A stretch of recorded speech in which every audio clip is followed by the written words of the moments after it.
Hola, ¿qué tal? Muy buenas tardes. Mi nombre es Isaac Castellanos. Este es mi producto integrador. Vamos a empezar con esta primera pregunta que dice: ¿cuál es la definición e importancia de la calidad en los procesos empresariales? Bueno, es el proceso de rigor en el cual se asegura que un producto o servicio cumpla con las normativas, requisitos y expectativas que se prometen a los usuarios o consumidores para procurar que éste ofrezca una mejor experiencia o uso posible. Eso se logra gracias a múltiples capacitaciones, certificaciones y apegos a las normas de las empresas y el compromiso que se tiene para llegar a ellas.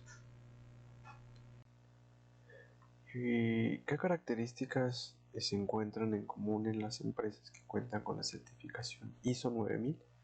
Bueno, primero hay que entender que hay empresas que nacen y no cuentan con certificaciones. Esto es porque empiezan a ser empresas chicas, que van viendo qué giro empresarial quieren ser. Después, cuando son un poco más grandes, pueden ser una empresa un poco más austera, o pueden ser una empresa con certificaciones en ISO 9001.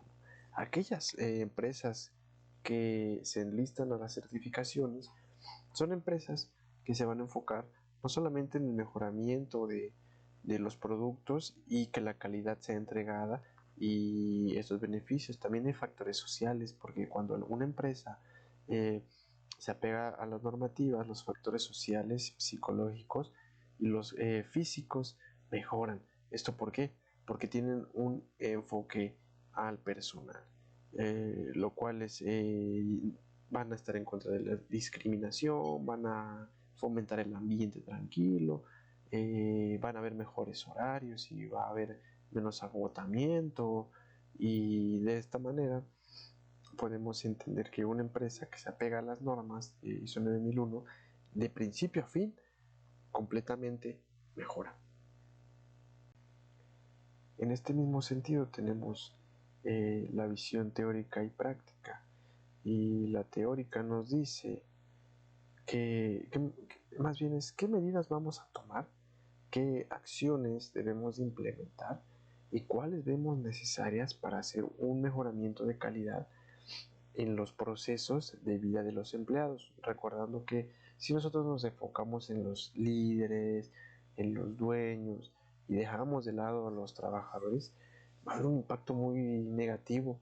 En cambio, si los líderes y los dueños y los empleados conviven armónicamente, va a haber un impacto positivo que va a tener beneficios como la disminución del ausentismo, va a haber más productividad, la rotación del personal va a bajar, entre varias cosas. Y ahora tenemos la visión práctica, que básicamente es cómo lo vamos a adaptar estrictamente a una empresa. Esto es, nosotros tenemos que medir el desempeño y el rendimiento laboral de las funciones. Exhaustivamente las debemos de analizar para saber cómo vamos a mejorar.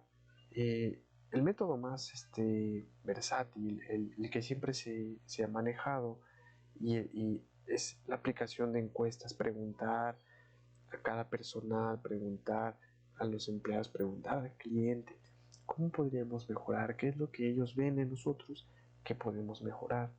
También tenemos que tener en cuenta la cultura, la que se desarrolla el personal, y cuando nosotros tengamos esto, debemos de hacer un análisis de resultados y aplicar siempre, claro, los que nos ayuden de una forma positiva, porque va a haber cambios y no van a beneficiar y al contrario pueden perjudicar. Esos hay que echarlos. Siempre debemos de promover las certificaciones y reconocer el trabajo bueno de los empleados. Claro, como comentábamos hace un momento, el por qué el contar con unas certificaciones mejora la situación laboral del empleado. ¿Por qué? Porque se convierte en un buen lugar para trabajar, genera confianza, crea un orgullo hacia la empresa de sentido de pertenencia. Los líderes logran sus objetivos y cuando ellos crecen, normalmente también los empleados crecen. Y claro, ¿de qué manera la motivación empresarial ayuda al desempeño de los trabajadores? Bueno, hay que entender que la motivación del personal inicia cuando la empresa se enfoca en el bienestar de los empleados. ¿Qué es el bienestar de los empleados? Esto es cuando se entiende y se trata de satisfacer la necesidad que tienen los empleados. Como ya comentábamos, esto es conociendo la cultura, el entorno donde se desarrolla la gente, donde se desarrollan los empleados, qué tipo de empleados estoy contratando y cómo hacer que ellos se queden. Es parte de nuestro trabajo como administradores. Así que de esta manera nosotros tenemos que crear líderes interesados en crecer junto a la empresa. Esto es claro, siempre motivándolos, dándoles el seguro social que necesitan, otro tipo de seguro en caso de que sea una ciudad insegura, por ejemplo, eh, y pagar pues lo justo principalmente. Para lograr la motivación nosotros debemos entender las necesidades humanas. Para esto, la teoría de Abraham Maslow eh, nos dice que las necesidades que deben ser cubiertas serían cinco: las fisiológicas, las de seguridad, las sociales, el estima y la autorrealización. Eh, Son escalones en los cuales se debe subir ascendentemente para que una persona se pueda desempeñar correctamente. Así que cuando nosotros hablamos de Maslow estamos hablando de necesidades humanas, pero si nosotros queremos una visión un poco más enfocada hacia el trabajo, tenemos la teoría de los factores duales de Herzberg. Estos se dividen en dos. Los factores de higiene son aquellos, por mencionar algunos, como el salario, los incentivos, las políticas de la empresa, los vínculos con los compañeros, la vigilancia del supervisor y del trabajador, el estatus en donde el trabajador está para sentirse pues cómodo en un área laboral. Los factores de motivación, a diferencia de los de higiene, estos son más intrínsecos y están directamente relacionados con el puesto y la satisfacción con el cargo que esta persona tiene. Cuando un trabajo está en un área en donde él está cómodo, hay un estímulo de trabajo pues sensacional.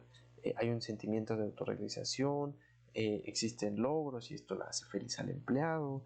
El que se le reconozca por parte de los superiores a él también es una eh, motivación pues muy grande. La posibilidad de aumento de las responsabilidades pues siempre llena como ese orgullo en los trabajadores. Después tenemos la teoría de Macmillan, desconozco un poco cómo se pronuncia, pero este se enfoca en tres puntos: el logro, que es la culminación de las metas con el éxito; el poder de necesidad de liderazgo de las personas y de poder influir en los demás y ser ejemplo y persuadir.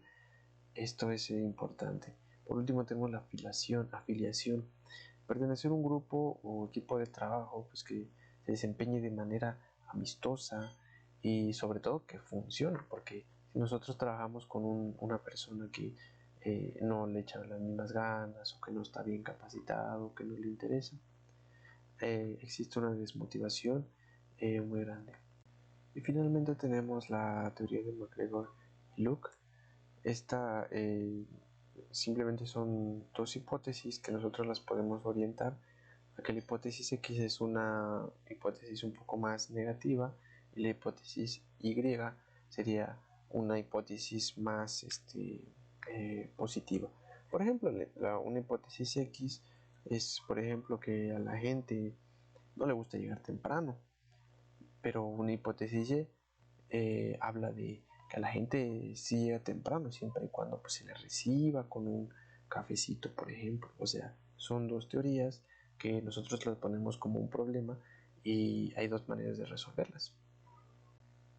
Bueno, de mi parte sería todo, profesor. Muchas gracias por la retroalimentación. Estoy muy agradecido con la clase. Hasta luego.